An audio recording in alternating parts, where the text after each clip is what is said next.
Hello, in front of me I've got XBLITZ TANGO 4K. In this video I'll show you power button functions. Firstly, take a look at the power button. Locked video.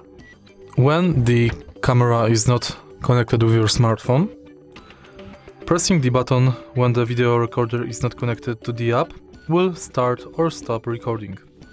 Stop recording. When the video recorder communicates an SD card error, pressing the button within 5 seconds of the message will format the SD card. Pressing and holding the button will secure the recording. Pressing 5 times in quick succession will reset the unit to factory settings. If you find this video helpful, please leave like, comment and subscribe.